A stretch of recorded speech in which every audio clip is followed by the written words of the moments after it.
नमस्कार दोस्तों, मैं अमन स्वागत करता हूं आपके अपने YouTube चैनल एजुकेशन हब पर।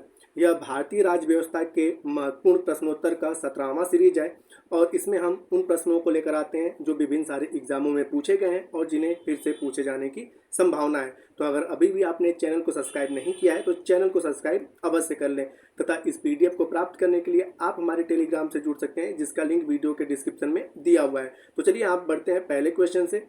तो यहाँ पे पहला प्रश्न पूछा गया है कि भारत के राष्ट्रपति को किस अनुच्छेद के तहत मौलिक अधिकारों के प्रवर्तन के निलंबन का अधिकार प्राप्त है। जैसा कि आपने पता है कि जब राष्ट्रीय आपातकाल लगता है तो मौलिक अधिकार यानी कि फंडामेंटल राइट्स को क्या कर दिया जाता है कि उसको समाप्त कर दिया जाता है। तो इस प्रकार के अधिकार को राष्ट्रपति को किस अनुच्छेद के तहत मिला है? अनुच्छेद 370 या अनुच्छेद 359 या अनुच्छेद 369 या अनुच्छेद 379। तो यहाँ पर सही आंसर होता है कि अनुच्छेद 359 यानी कि 359 के तहत इस प्रकार के निलंबन का अधिकार राष्ट्रपति को प्राप्त है। तो सही आंसर होता है बी। साथ ही साथ अन्य अनुच्छेद को यहाँ पर देखते हैं तो अनुच्छेद 370 का संबंध जम्मू कश्मीर से हुआ करता था, जिसके तहत जम्मू कश्मीर को एक स्पेशल राज्य का दर्जा दिया गया था। हालांकि अब इसे समाप्त कर दिया गया है। अनुच्छेद 369 की अगर बात किया जाए तो अनुच्छेद 369 में ये चीज़ कहा गया है कि राज्य सूची के विषयों पर, ठीक है, राज्य सूची के विषयों पर केंद्र सरकार किस प्रकार से कानून बना सकती है, इस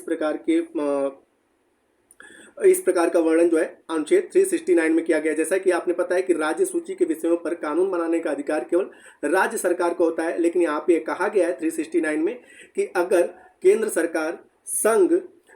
सरकार जो होता है राज्यसभा से अगर अनुमति प्राप्त कर लेता है तो वह राज्य सूची के विषयों पर भी अपना कानून बना सकता है। तो इस प्रकार के विषयों का वर्णन जो है अनुच्छेद 369 में किया गया है। और अनुच्छेद 379 की अगर बात किया जाए तो इसमें जो वर्णन किया गया है अनुच्छेद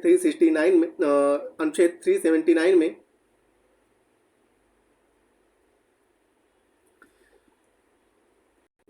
में कहा गया है कि अगर हाई कोर्ट, ठीक है, अगर हाई कोर्ट किसी व्यक्ति को आजीवन कारावास या मृत्युदंड जैसी चीजें देता है तो वह व्यक्ति उसे सुप्रीम कोर्ट में अपील कर सकता है। तो इसकी व्याख्या आर्टिकल 379 में की गई है। तो यहाँ पर रहे इस क्वेश्चन से संबंधित सारी डिटेल। तो यहाँ पे पूछा गया है कि भारत के राष्ट्रपति को किस अनुच्छेद के तहत मौलिक अधिकारों के प्रवर्तन के निलंबन का अधिकार प्राप्त है? तो आर्टिकल 359। तो सही आंसर होता है बी। बढ़ते हैं अगले क्वेश्चन की तरफ। तो अगला क्वेश्चन है कि भारत में पंचायती राज संस्थाओं की स्थापना संवैधानिक निर्देशानुसार हुई है, संघवाद के या प्रस्तावना के या नीति निर्देशक सिद्धांतों के या मौलिक अधिकारों के? तो जैसा कि आपने पता है कि 73वां संविधान संशोधन के तहत जो है पंचायती राज को संवैधानिक दर्जा दिया गया, लेकिन अगर आपसे पूछा जाए कि 73वां संविधान संशोधन से पहले कहां पर पंचायती राज का वर्णन किया गया है तो आप पढ़ते हैं भारतीय संविधान का भाग 4 DPSP यानी कि राज्य के नीति निदेशक तत्व, जिसका कुल अनुच्छेद 36 से 51 तक है। और इसका जो अनुच्छेद 40 है उसमें पंचायती राज का वर्णन किया गया है जो कि गांधीवादी आदर्शों पर निहित है। तो यहाँ पर आप देख सकते हैं कि अगर आपसे पूछा जाए कि मूल संविधान में पंचायती राज का वर्णन कहाँ पे किया गया तो DPSP के आर्टिकल 14 में किया गया है। हालांकि 73वां संविधान संशोधन के तहत एक नया भाग जोड़ा गया, भाग 9 जोड़ा गया और इसका अनुच्छेद 243 से स्टार्ट होता है और एक नई अनुसूची जोड़ी गई, 11वीं अनुसूची। लेकिन मूल संविधान में कहाँ पे था तो DPSP में, ठीक है, आर्टिकल 40 के मूल संविधान में यहाँ पे था। जैसा कि आपने पता है कि DPSP जो है वह आयरलैंड के संविधान से लिया गया है, तो इस फैक्ट को भी आप याद रखिएगा। और जो DPSP है वह न्यायालय में संरक्षित नहीं है, यानी कि राज्य की नीति निर्देशक तत्वों में जिन बातों का प्रावधान किया गया है अगर राज्य उस चीज़ों को नहीं करता है तो हम उसके खिलाफ न्यायालय में नहीं जा सकते हैं। तो इसलिए कहा जाता है कि DPSP जो है वह न्यायालय के द्वारा संरक्षित नहीं है। तो सही आंसर होता है आपका सी। अगला क्वेश्चन है कि भारत की संसद में निम्नलिखित में से कौन शामिल है? लोकसभा, राज्यसभा और राष्ट्रपति, लोकसभा, राज्यसभा और स्पीकर, लोकसभा, राज्यसभा और प्रधानमंत्री या लोकसभा, राज्यसभा और मंत्री परिषद? तो सबसे पहले बात कर लेते हैं कि भारतीय संविधान का भाग 5 जो है इसमें संघ का उल्लेख किया गया है और इसका जो अनुच्छेद है 52 से लेकर 151 तक है। और इसी में जब आर्टिकल 79 को आप पढ़ते हैं तो उसमें संसद का उल्लेख किया गया है और इसमें कहा गया है कि संसद किससे मिलकर बना गया, तो इसमें कहा गया है कि लोकसभा, राज्यसभा और प्रेसिडेंट, यानी कहा गया है कि राष्ट्रपति जो है संसद का अभिन्न अंग है। तो यह किसमें कहा गया, आर्टिकल 79 में कहा गया है कि राष्ट्रपति जो होगा वह संसद का अभिन्न अंग है। इस प्रकार से संसद किसे कहेंगे, लोकसभा, राज्यसभा और राष्ट्रपति को मिलाकर संसद बनता है। अनुच्छेद 80 में जो है वह राज्यसभा का उल्लेख है, और अनुच्छेद 81 की बात किया है तो इसमें लोकसभा का उल्लेख है। और यहाँ पर अगर प्रेसिडेंट की बात किया है तो प्रेसिडेंट के बारे में आर्टिकल 52 में कहा गया है कि भारत का एक राष्ट्रपति होगा। तो इस प्रकार से आप देख सकते हैं कि आर्टिकल 79 के अनुसार जो है लोकसभा, राज्यसभा और राष्ट्रपति को हम लोग क्या कहते हैं, संसद कहते हैं। तो सही आंसर होता है ए।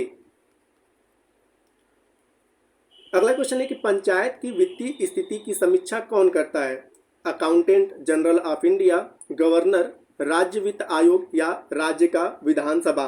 तो यहाँ पर हम चर्चा करते हैं कि पंचायत की वित्तीय समीक्षा, वित्तीय स्थिति की जो समीक्षा है वह राज्य का वित्त आयोग करता है। इसकी व्याख्या की बात किया जाए तो इसकी व्याख्या आर्टिकल 243I में किया गया है। इसमें कहा गया है कि राज्य के वित्त आयोग का गठन प्रत्येक 5 वर्षों के लिए जो होगा राज्यपाल के द्वारा किया जाएगा। तो राज्य के वित्त आयोग का गठन, ठीक है, अनुच्छेद 243I के तहत क्या आता है, गठन कौन करता है, राज्यपाल करता है। कितने साल के लिए, 5 साल के लिए करता है। अब यहाँ पे है कि अगले एक फैक्ट की अगर आपसे केंद्र सरकार के बारे में पूछा जाए तो केंद्र सरकार में अनुच्छेद 280 के तहत, ठीक है, वित्त आयोग के गठन की बातें की गई है, और अनुच्छेद 280 के तहत वित्त आयोग के गठन की बातें की गई है। और यहाँ पर वित्त आयोग का गठन कौन करता है, राष्ट्रपति करता है। तो यहाँ पे जो क्वेश्चन पूछा गया तो उसके अकॉर्डिंग सही आंसर होता है सी। अगला क्वेश्चन है संसदीय शासन का मूल सिद्धांत क्या है, गणतंत्र व्यवस्था, छाया मंत्रिमंडल, सामूहिक उत्तरदायित्व या शक्तिशाली मंत्रिमंडल। तो यहाँ पर बात करते हैं संसदीय शासन व्यवस्था की। तो संसदीय शासन व्यवस्था का मूल सिद्धांत जो है उसे सामूहिक उत्तरदायित्व कहते हैं। तो सही आंसर होता है सी। अब यहाँ पे चर्चा कर लेते हैं कि भारतीय संविधान का अनुच्छेद 75(3 जो है इसमें कहा गया है, 75(3 जो है इसमें कहा गया है कि मंत्रिपरिषद के सभी सदस्य व्यक्तिगत रूप से जो है वह राष्ट्रपति के प्रति उत्तरदायी होंगे, और सामूहिक रूप से जो होते हैं, ठीक है, अगर आपसे पूछे कि सामूहिक रूप से, तो सामूहिक रूप से जो है वह लोकसभा के प्रति उत्तरदायी होंगे। सामूहिक उत्तरदायित्व के कारणवश मंत्रिपरिषद अपने किसी भी निर्णय के लिए सामूहिक रूप से क्या होता है, जिम्मेदार होता है। भारतीय संसदीय शासन प्रणाली जो है वह ब्रिटेन के संविधान से अपनाया गया है, और साथ ही साथ गणतंत्रीय प्रणाली भारत में जो है फ्रांस के संविधान से अपनाया गया है। तो गणतंत्रीय प्रणाली की बात किया जाए तो यह फ्रांस के संविधान से अपनाया गया है, और सामूहिक उत्तरदायित्व जो है यह या संसदीय शासन प्रणाली जो है यह ब्रिटेन के संविधान से अपनाया गया है। कई बार चर्चे में आता है कि छाया मंत्रिमंडल, तो छाया मंत्रिमंडल हमें कहाँ पे देखने को मिलता है, तो छाया मंत्रिमंडल जो है वह ब्रिटेन में देखने को मिलता है। छाया मंत्रिमंडल जो है वह ब्रिटेन में देखने को मिलता है। तो हालांकि दिए गए प्रश्न के अनुसार सही आंसर होता है सी। अगला प्रश्न पूछा है कि भारतीय संविधान में वर्णित संपत्ति का अधिकार है, प्राकृतिक अधिकार, कानूनी अधिकार, ऐच्छिक अधिकार या मौलिक अधिकार। तो जैसा कि आपने पता है कि मूल संविधान में फंडामेंटल राइट्स में जो था वह संपत्ति का अधिकार था, और जिसका आर्टिकल हुआ करता था 31 में संपत्ति का अधिकार था, परंतु 44वां संविधान संशोधन के तहत इसे कानूनी अधिकार बनाकर भाग 12 के आर्टिकल 300 क में रख दिया गया। तो वर्तमान समय में क्या है, आपका संपत्ति का अधिकार एक प्रकार का कानूनी अधिकार है। हालांकि अगर मूल संविधान में आपसे पूछे तो मूल संविधान में यह मौलिक अधिकार था, और जैसा कि मैंने बताया कि 44वां संविधान संशोधन 1978 के द्वारा इसे कानूनी अधिकार बनाकर भाग 12 के 300 क में रख दिया गया। तो सही आंसर होता है बी। अगला प्रश्न है कि उच्चतम न्यायालय की न्यायिक पुनर्वलोकन की शक्ति किस अनुच्छेद के अंतर्गत आती है, अनुच्छेद 138 या अनुच्छेद 139 या अनुच्छेद 140 या अनुच्छेद 137। तो यहाँ पे उच्चतम न्यायालय के न्यायिक पुनर्वलोकन की जो शक्ति है वह अनुच्छेद 137 के तहत आती है। तो सही आंसर होता है डी। अब यहाँ पे होता है कि न्यायिक पुनर्वलोकन की अवधारणा किस देश से लिया गया है, तो न्यायिक पुनर्वलोकन की जो अवधारणा है वह अमेरिका से, यानी कि यूनाइटेड स्टेट ऑफ अमेरिका से लिया गया है। संविधान में अगर अगर आपसे पूछा जाए क्या मूल संविधान में या संविधान में कहीं पर न्यायिक पुनर्वलोकन शब्द का जिक्र हुआ है, तो यहाँ पे सिंपल सा है कि न्यायिक पुनर्वलोकन शब्द का जिक्र नहीं हुआ है। और अन्य की अगर बात करें तो भारतीय संविधान का अनुच्छेद 13, अनुच्छेद 32, अनुच्छेद 131, अनुच्छेद 136, अनुच्छेद 143, अनुच्छेद 145, अनुच्छेद 226, अनुच्छेद 246 और अनुच्छेद 372 आदि के उपबंध स्पष्टतः संविधान को यह शक्ति दे सकता है, यानी कि न्यायिक पुनर्वलोकन की शक्ति दे सकता है। वैसी शक्ति जिसके तहत न्यायपालिका विधायिका द्वारा बनाए गए किसी भी कानून को संविधान के प्रतिकूल होने की अवस्था में निरस्त कर सकता है तथा वह अपने पूर्व में दिए गए सभी निर्णयों की समीक्षा भी कर सकता है। तो यहाँ पे 137 के अलावा यहाँ पर अन्य सारे अनुच्छेद हैं जिसके तहत न्यायिक पुनर्वलोकन, ठीक है, उच्चतम न्यायालय कर सकता है। जैसा कि मैंने बताया कि इसकी जो प्रावधान है वह संयुक्त राज्य अमेरिका से यानी कि अमेरिका से लिया गया है। अगला प्रश्न है कि भारतीय संविधान में कौन सा मूल अधिकार मानव के दुर्व्यवहार को निषिद्ध करता है? शोषण के विरुद्ध अधिकार, स्वतंत्रता का अधिकार, समता का अधिकार या संवैधानिक उपचारों का अधिकार? तो यहाँ पे चर्चा कर लेते हैं। संवैधानिक उपचारों के अधिकार की व्याख्या अनुच्छेद 32 में की गई है, जिसे B.R. अम्बेडकर यानी कि भीमराव अम्बेडकर जी ने इसे संविधान का हृदय और आत्मा कहा है। समता के अधिकार के अनुच्छेद की बात किया जाए तो समता का अधिकार का अनुच्छेद 14 से 18 तक आता है और स्वतंत्रता के अधिकार का जो अनुच्छेद आता है वह 19 से 22 तक आता है। और उसके बाद शोषण के विरुद्ध जो अधिकार है इसका जो अनुच्छेद आता है वह 23 और 24 आता है। तो यहाँ पे अनुच्छेद 23 की अगर बात की जाए तो अनुच्छेद 23 में कहा गया है कि मानव दुर्व्यवहार और बलाश्रम को क्या करता है? निषेध करता है, ठीक है। और अनुच्छेद जो 24 है इसमें कहा गया है कि 14 वर्ष से कम उम्र के बच्चों के किसी भी प्रकार के कारखानों में जोखिमपूर्ण कार्यों से अलग रहने का प्रावधान किया गया है। तो यहाँ पे जो है कि मानव के दुर्व्यापार को निषिद्ध करने का अधिकार कौन सा अधिकार देता है? तो शोषण के विरुद्ध अधिकार। और इन सभी की व्याख्या हमें कहाँ पर मिलती है? तो भारतीय संविधान का भाग 3 है जिसमें फंडामेंटल राइट्स यानी कि मौलिक अधिकार का प्रावधान किया गया है और इसके अनुच्छेद जो है 12 से 35 तक है, 12 से 35 तक है। और जैसा कि मूल संविधान में कुल मौलिक अधिकारों की संख्या 7 थी, वर्तमान समय में 6 है। जो संपत्ति का अधिकार था, जैसा कि पिछले क्वेश्चन में मैंने आपको बताया कि उसे कानूनी अधिकार बनाकर भाग 12 की 300 क में रख दिया गया। तो ये 6 मौलिक अधिकार हैं, ठीक है। और इन्हीं 6 मौलिक अधिकार में से जो शोषण का विरुद्ध अधिकार है उसी में मानव के दुर्व्यापार को निषिद्ध करने का प्रावधान किया गया है। बात कर लेते हैं कि मौलिक अधिकार का प्रावधान किस देश से लिया गया है? तो यूएसए यानी कि अमेरिका से लिया गया है। तो दिए गए प्रश्न के अनुसार सही आंसर होता है ए। अगला प्रश्न है कि किस समिति ने पंचायती राज चुनाव में राजनीतिक दलों की सहभागिता की अनुशंसा की? सादिक अली समिति ने या GL व्यास समिति ने या अशोक मेहता समिति ने या हेगड़े समिति ने? तो सबसे पहले हम यहाँ पे चर्चा कर लेते हैं कि भारत में पंचायती राजों को, ठीक है, पंचायती राज लागू है और इसे लागू करने का श्रेय किसको जाता है? तो बलवंत राय मेहता समिति को, बलवंत राय मेहता समिति। और इन्होंने पंचायती राज को 3 स्तर पर शामिल करने की बात की थी। पहला स्तर था ग्राम सभा, दूसरा था जिला परिषद, जिला डिस्ट्रिक्ट, ठीक है, और तीसरा था आपका पंचायत मंडल। तो यह त्रिस्तरीय पंचायती राज हमारे भारत में प्रेजेंट टाइम में लागू है। बलवंत राय मेहता समिति के बाद अशोक मेहता समिति का गठन किया गया साल 1977 में और इस समय जनता पार्टी की सरकार थी। और अशोक मेहता समिति ने यह चीज कहा कि जो पंचायती राज वो त्रिस्तरीय नहीं होना चाहिए, 2 स्तरीय होना चाहिए। और उन्होंने ग्राम पंचायत को वहां से हटा दिया और 2 स्तर में उन्होंने क्या क्या बताया? एक जिला परिषद होना चाहिए और एक पंचायत मंडल होना चाहिए। हालांकि जनता पार्टी की सरकार गिरती है और इनकी चीज़ों को माना नहीं जाता है। क्यों नहीं माना जाता है? क्योंकि ग्राम पंचायत को जो है, जो सबसे नीचे की समिति है, तो ग्राम पंचायत को पंचायती राज की आत्मा कहा जाता था और अशोक मेहता समिति ने इसी ग्राम पंचायत को समाप्त करने का प्रावधान किया और जिसके कारण इनकी अनुशंसा को माना नहीं गया। साथ ही साथ यहाँ पे अगर हम बात करें कि पंचायती राज चुनाव में राजनीतिक दलों की सहभागिता की अनुशंसा भी अशोक मेहता समिति के द्वारा ही किया गया था। तो सही आंसर होता है सी। अब यहाँ पे अन्य की अगर हम बात करें यहाँ पे तो जो है आपका कि जो सिंधवी समिति है, ठीक है, सिंधवी समिति आता है पंचायती राज से ही, ठीक है, लक्ष्मीमल सिंधवी समिति। और इन्होंने सबसे पहले पंचायती राज को संवैधानिक दर्जा देने का प्रावधान करने की सिफारिश करी थी। राजीव गांधी की सरकार जो थी, जब राजीव गांधी भारत के प्रधानमंत्री हुआ करते थे, तो इन्होंने 64वां संविधान संशोधन बिल पंचायती राज को संवैधानिक दर्जा देने के लिए लाया था।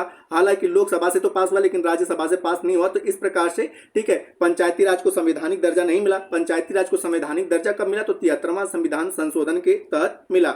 अब यहाँ पे बात कर लेते हैं सादिक अली समिति की। तो सादिक अली समिति का गठन किया गया था साल 1964 में और यह राजस्थान सरकार के द्वारा गठित किया गया था। और राजस्थान में जो है पंचायती राज से संबंधित चीजों को देखरेख करने के लिए सादिक अली समिति का गठन किया गया था।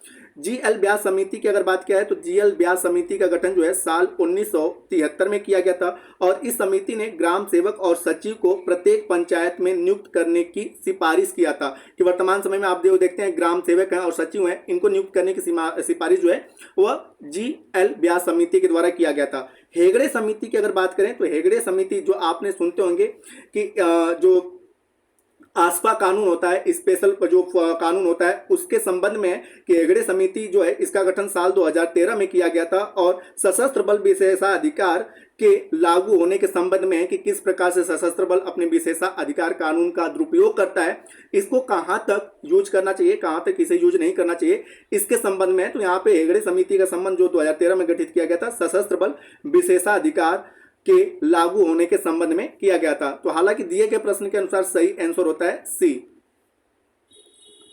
अगला प्रश्न है कि बिहार राज्य विधानमंडल में प्राक्कलन समिति के सदस्यों का कार्यकाल क्या होता है? 5 साल का, 4 साल का, 2 साल का या 1 साल का?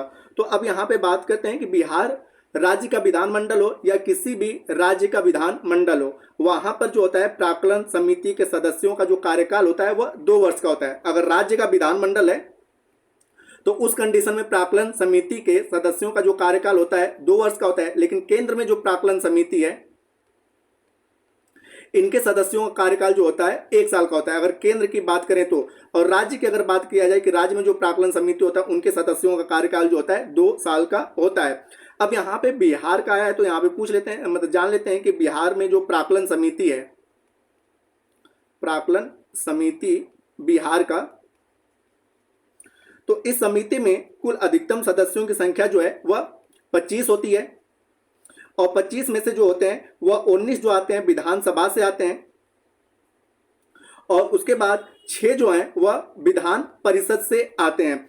और आगे की अगर बात करें केंद्र में जो प्राक्कलन समिति होता है तो केंद्र में जो प्राक्कलन समिति होता है इनमें कुल सदस्यों की संख्या कितनी होती है? 30 की होती है और यह 30 के 30 सदस्य जो होते हैं ठीक है वह लोकसभा से आते हैं और इनका कार्यकाल जैसे कि मैंने बताया 1 साल का होता है। तो इन सारे फैक्ट को आप याद रखिएगा। अब यहाँ पे पूछा जाए कि प्राक्कलन समिति के बारे में प्राक्कलन समिति का उल्लेख सबसे पहले कब किया गया था और किसके द्वारा किया गया था? तो प्राक्कलन समिति का जो गठन है जॉन मथाई की सिफारिश पर साल 1950 में प्राक्कलन समिति का गठन किया गया था। तो ये रहे इसके बारे में। तो क्या अगर आपसे पूछा जाए कि जो राज्य का प्राक्कलन समिति होता है उसमें कुल कितने सदस्य होते हैं? तो अधिकतम 25 सदस्य होते हैं।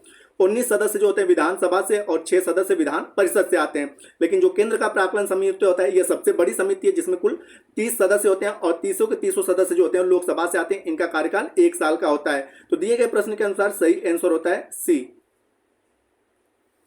अगला प्रश्न है कि उपराष्ट्रपति के निर्वाचक मंडल में कौन कौन होते हैं? दोनों सदनों के निर्वाचित सदस्य, दोनों सदनों के निर्वाचित और मनोनीत सदस्य दोनों, या राज्यसभा के निर्वाचित सदस्य या राज्यसभा के निर्वाचित और मनोनीत सदस्य। तो सबसे पहले जान लेते हैं कि उपराष्ट्रपति पद का प्रावधान किसमें किया गया? तो भारतीय संविधान का अनुच्छेद 263 है। अनुच्छेद 63 में कहा गया है कि भारत का एक उप राष्ट्रपति होगा और 64 में कहा गया है कि उपराष्ट्रपति यानी कि वाइस प्रेसिडेंट जो होंगे वह राज्यसभा के पदेन सभापति होंगे। और निर्वाचन की अगर बात किया जाए तो निर्वाचन के बारे में अनुच्छेद 66 में कहा गया है और इनके निर्वाचन में कहा गया है कि अप्रत्यक्ष रूप से होता है, आनुपातिक प्रतिनिधित्व, एकल हस्तांतरित मत पद्धति होता है और इनके निर्वाचन में लोकसभा और राज्यसभा के सभी सदस्य यानी कि निर्वाचित और मनोनीत दोनों सदस्य भाग लेते हैं। तो सही आंसर होता है बी। साथ ही साथ अगर हम राष्ट्रपति के निर्वाचन की बात करें तो राष्ट्रपति के निर्वाचन के बारे में जो है आर्टिकल 54 में कहा गया है और इनके निर्वाचक मंडल के बारे में आर्टिकल 54 में कहा गया और इसमें कहा गया है कि राष्ट्रपति के निर्वाचन में लोकसभा, राज्यसभा और विधानसभाओं के निर्वाचित सदस्य, केवल और केवल निर्वाचित सदस्य भाग लेते हैं। तो यहां पर ये इनके बारे में रहा। तो हालांकि जो प्रश्न पूछा गया है उसके अनुसार सही आंसर बी होता है। अगला है कि उच्च न्यायालय के न्यायाधीशों को उनका कार्यकाल समाप्त होने से पहले की अक्षमता अथवा सिद्ध कदाचार के आधार पर उनके कार्यालय से किसके द्वारा हटाया जा सकता है। तो यहाँ पे भारत के मुख्य न्यायाधीश के द्वारा या उच्च न्यायालय के मुख्य न्यायाधीश के द्वारा या संसद के दोनों सदनों की सिफारिश पर राष्ट्रपति के द्वारा या विशेष बहुमत सहित संसद के दोनों सदनों के द्वारा। तो यहाँ पे जब उच्च न्यायालय के न्यायाधीश को उनके कार्यकाल समाप्त होने से पहले सिद्ध कदाचार के आधार पर हटाना होता है तो संसद के दोनों सदनों की सिफारिश पर राष्ट्रपति के द्वारा हटाया जाता है। तो सही आंसर होता है सी। अब यहाँ पे जान लेते हैं कि जो उच्च न्यायालय हाई कोर्ट है, ठीक है, इनके जो न्यायाधीश होते हैं, इनकी नियुक्ति जो होता है राष्ट्रपति के द्वारा कोलेजियम सिस्टम से होता है, ठीक है, राष्ट्रपति के द्वारा कोलेजियम सिस्टम से होता है। लेकिन इनको शपथ कौन दिलाता है, तो संबंधित राज्य का राज्यपाल। और एक सिंपल सा फैक्ट है कि जो इनकी नियुक्ति करेगा वही इनको पद से हटा सकता है। तो नियुक्ति कौन कर रहा है, तो राष्ट्रपति कर रहा है, तो यही इनको इनके पद से हटाएगा। और किस प्रकार से हटाएगा, तो संसद के दोनों सदनों की सिफारिश पर राष्ट्रपति के द्वारा। और यहाँ पे होता है कि यह एक इनके ऊपर, जैसे कि आर्टिकल 61 में राष्ट्रपति पर महाभियोग कि राष्ट्रपति को उसके पद से कैसे हटाया जा सकता है, तो महाभियोग से हटाया जा सकता है। तो इन लोगों पर भी जो प्रक्रिया चलती है उसे महाभियोग तो नहीं कहते हैं, महाभियोग जैसी प्रक्रिया कहते हैं। जैसे कि महाभियोग जैसी प्रक्रिया किनके किनके ऊपर लगाई जा सकती है, तो महाभियोग जैसी प्रक्रिया जो है वह मुख्य निर्वाचन आयुक्त हो गए, नियंत्रक और महालेखा परीक्षक हो गए, भारत के भारत के उपराष्ट्रपति हो गए, ठीक है। तो इन लोगों के ऊपर जो होता है महाभियोग जैसी प्रक्रिया चलाकर उनके पद से हटाया जाता है। साथ ही साथ बात कर लें कि महाभियोग का प्रावधान किस देश के संविधान से लिया गया है, तो अमेरिका के संविधान से महाभियोग का प्रावधान लिया गया है। और यहाँ पर अगर बात करें कि भारतीय संविधान में हाई कोर्ट की व्याख्या किस अनुच्छेद में कहाँ से कहाँ तक की गई है, तो अनुच्छेद 214 से लेकर 232 तक जो है वह हाई कोर्ट की व्याख्या इसमें हमें देखने को मिलती है। अगला प्रश्न है कि निम्न में से कौन सा प्रस्ताव सिर्फ लोकसभा में ही अनुमोदित हो सकता है, निंदा प्रस्ताव, स्थगन प्रस्ताव, ध्यान आकर्षण प्रस्ताव या अविश्वास प्रस्ताव। तो इनमें से होता है कि लोकसभा में केवल जो होता है कि जो अविश्वास प्रस्ताव ही जो केवल है कि यह केवल लोकसभा में ही अनुमोदित हो सकता है, राज्यसभा में अनुमोदित नहीं हो सकता है। राज्यों की अगर बात करें तो राज्यों में विधानसभा में, ठीक है, विधानसभा में हो सकता है लेकिन विधान परिषद में नहीं हो सकता है। उसी प्रकार से जो अविश्वास प्रस्ताव है यह लोकसभा में तो हो सकता है लेकिन राज्यसभा में, ठीक है, यह अनुमोदित नहीं हो सकता है। तो इस प्रकार से आपका सही आंसर होता है सी कि केवल चौथा वाला जो है। अब यहाँ पे जानते हैं इसके बारे में कि अविश्वास प्रस्ताव जो होता है सरकार के विरुद्ध लाया जाता है। सबसे पहले अविश्वास प्रस्ताव कब लाया गया, तो साल 1963 में सबसे पहले अविश्वास प्रस्ताव भारत के पहले प्रधानमंत्री पंडित जवाहरलाल नेहरू के विरुद्ध जेबी कृपलानी के द्वारा, ठीक है, जेबी कृपलानी के द्वारा लाया गया था। सबसे अधिक अविश्वास प्रस्ताव की बात किया जाए तो सबसे अधिक बार अविश्वास प्रस्ताव जो है वह इंदिरा गांधी के विरुद्ध लाया गया है। कुल कितनी बार, तो 15 बार। अब यहाँ पे आपने सुना होगा वीपी सिंह, जिनका पूरा नाम आता है विश्वनाथ प्रताप सिंह, ठीक है, भारत के भी प्रधानमंत्री हुआ करते थे। तो वीपी सिंह ने अविश्वास प्रस्ताव जो है उसको पारित होने से पहले ही अपना त्यागपत्र दे दिया था। आगे की अगर बात करें कि लोकसभा में किसी भी मंत्री के विरुद्ध अगर अविश्वास मत पारित हो जाए तो संपूर्ण मंत्रिमंडल को क्या करना होता है, त्यागपत्र देना पड़ता है, यानी कि वह लोकसभा लगभग क्या हो जाती है, भंग हो जाती है। अब यहाँ पे अन्य प्रस्ताव की अगर बात करें तो यहाँ पे सबसे पहले निंदा प्रस्ताव। तो निंदा प्रस्ताव किसके द्वारा लाया जाता है, तो निंदा प्रस्ताव जो होता है विरोधी दलों के द्वारा सरकार की किसी नीतियों या कार्यों की जो होता है आलोचना करने के लिए लाया जाता है। स्थगन प्रस्ताव जो है यह भी विपक्षी दल द्वारा सरकार को किसी भी कार्य को करने से रोकने के लिए लाया जाता है। ध्यान आकर्षण प्रस्ताव जो है यह भी विरोधी दलों के द्वारा किसी विषय पर अविलंब बहस करने की मांग की जाती है जो सार्वजनिक महत्व का विषय होता है, यानी कि जिसे हम अभी मतलब कि बिना किसी देरी किए इस प्रस्ताव को पास करना होता है तो उसके लिए विपक्ष दल के द्वारा ध्यान आकर्षण प्रस्ताव लाया जाता है। अगला प्रश्न है कि विधान परिषद की न्यूनतम सदस्यों की संख्या निर्धारित है, मतलब यानी कि विधान परिषद जो है उसमें न्यूनतम सदस्यों की संख्या कितनी हो सकती है, 28, 34, 40 या 44। तो सबसे पहले हम यहाँ पे बात कर लेते हैं कि विधान परिषद में जो होता है न्यूनतम सदस्यों की संख्या जो है वह 40 निर्धारित की गई, तो सही आंसर होता है सी। भारतीय संविधान के अगर आर्टिकल 171 की अगर बात किया जाए तो यहाँ पर विधान परिषद की संरचना का उल्लेख है, ठीक है, विधान परिषद के संरचना का उल्लेख आर्टिकल 171 में किया गया है। विधान परिषद के सदस्यों की न्यूनतम संख्या कितनी हो सकती है, तो 40 हो सकती है। और अधिकतम अगर से आपसे पूछा जाए कि मैक्सिमम कितनी हो सकती है, तो विधान सभा के कुल सदस्यों का 1/3, ठीक है, 1/3 यहाँ पे क्या हो सकती है, ये अधिकतम संख्या और न्यूनतम 40 हो सकती है। भारत में सर्वप्रथम अगर बात किया जाए कि विधान परिषद का प्रावधान किस एक्ट के तहत किया गया था, तो एक्ट 19 भारत परिषद अधिनियम 1935 के तहत सबसे पहले विधान परिषद के गठन की बात की गई थी। और 1935 के तहत भारत में कुल 5 राज्यों में विधान परिषद का गठन किया गया था। अब यहाँ पे अन्य की चर्चा अगर कर लें कि आर्टिकल 169 जो है, 169 के तहत विधान परिषद के गठन या उसका, ठीक है, समाप्त करने की जिक्र किया गया है, विधान परिषद का गठन और उसको समाप्त। और इसमें संरचना का याद रखना है कि इसमें संरचना है, ठीक है, और इसमें कहा गया है कि विधान परिषद का गठन किस प्रकार से होगा और किस प्रकार से विधान परिषद को समाप्त किया जा सकता है। और आर्टिकल 179 की अगर बात किया जाए तो आर्टिकल 179 के तहत विधान सभा का जिक्र किया गया है। और इसमें कहा गया है कि इसमें अधिकतम सदस्यों की संख्या 500 और न्यूनतम यानी कि मिनिमम सदस्यों की संख्या कितनी हो सकती है, 60 हो सकती है। हालांकि कई जगहों पर हमें अपवाद देखने को मिलता है। अब साथ ही साथ यहाँ पे हम बात कर लेते हैं कि वर्तमान समय में कुल कितने राज्यों के पास विधान परिषद है। तो वर्तमान समय में कुल 6 राज्यों के पास विधान परिषद है। ये 6 राज्य कौन कौन से हैं, तो ये 6 राज्य हैं। सबसे पहले यूपी है, दूसरा बिहार है, तीसरा आंध्र प्रदेश है, चौथा तेलंगाना है, पांचवा महाराष्ट्र है और छठवां कर्नाटक है। ये 6 राज्यों के पास विधान परिषद है। तो यहां पर दिए गए प्रश्न के अनुसार सही आंसर होता है सी। अगला प्रश्न है कि राज्य पुनर्गठन आयोग 1956 की सिफारिश के बाद बिहार विधानसभा के निर्वाचित सदस्यों की संख्या कितनी थी, 318, 319, 320 या 321। तो यहाँ पे होता है कि 1956 में जो राज्य पुनर्गठन आयोग लाया गया था उसमें बिहार विधानसभा में सदस्यों की जो संख्या निर्धारित की गई थी वह 318 थी। तो सही आंसर होता है ए।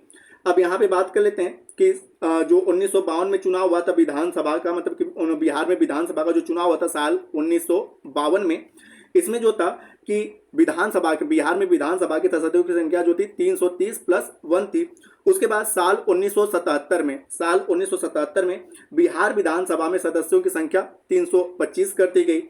और उसके बाद जब साल 2000 में, ठीक है, साल 2000 में बिहार से जब झारखंड अलग होता है, तो बिहार से जब झारखंड अलग होता है तो विधानसभा के सदस्यों की संख्या हो जाती है 243, ठीक है।